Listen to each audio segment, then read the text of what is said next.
ఓ 1,00,000 మంది సచివాలయ ఉద్యోగులు ఉండరా?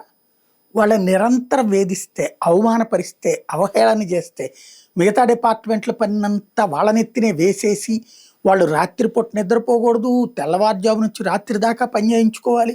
ఇదే పని ఒరిజినల్ సచివాలయంలో ఉన్న ఉద్యోగులతో చేయించగలరా? ఇదే పని ఒరిజినల్‌గా ఉన్నటువంటి ఇతర ఎన్‌జీఓలతో చేయించగలరా? ఎంఆర్ఓలతో చేయించగలరా? ఎంఆర్ఓ ఆఫీసులో ఉన్నటువంటి వాళ్ళతో, కలెక్టరేట్ ఆఫీసులో ఉన్నోళ్ళతో పని చేయించగలరా అట్లాగా?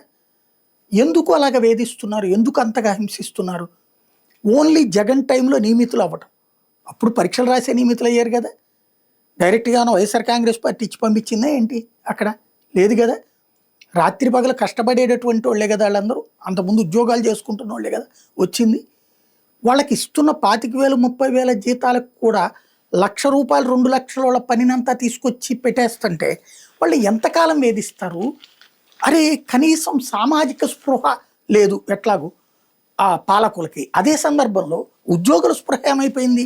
ఉద్యోగులకు ఒక కడుపు మంట. మేమేమో కష్టపడి ఏళ్ల తరబడి ప్రొవిషన్ తీసుకున్నాక కానీ మాకు పర్మనెంట్ కాలేదు. వీళ్ళకి త్వరగా పర్మనెంట్ అయిపోయింది. ఇదేం కడుపు మంటండి? ఇదేం దారుణం అండి? ఇదివరకటి గనక అత్తగారు వేధించింది కాబట్టి నేను కూడా నా కోడలను వేధించాలనే మనస్తత్వం లాగానే ఉంది ఇది. అరే మీకు హయాంలోనికి ఇవాల్టి హయాంలోకి చాలా తేడా ఉంది కదా! మీరు చదివిన చదువులకి, మీ బిడ్డలు చదివిన చదువులకి చాలా తేడా ఉంది కదా! అట్లాగే ఈ కాలపు ఉద్యోగాల్లో తేడా ఉంది. కానీ వాళ్ళని వేధించి, మానసికంగా హింసిస్తుంటే ప్రభుత్వము తోడు నిలబడ్డం మానేసేసి, అదేదో అంటరానోళ్ళు అన్నట్టు చూస్తూ వాళ్ళని దూరంగా పెట్టడం ఎంతవరకు సబబు? ఎంతకాలం పాటు ఈ హెరాస్మెంట్ అనేటటువంటిది తేల్చుకోవాలి.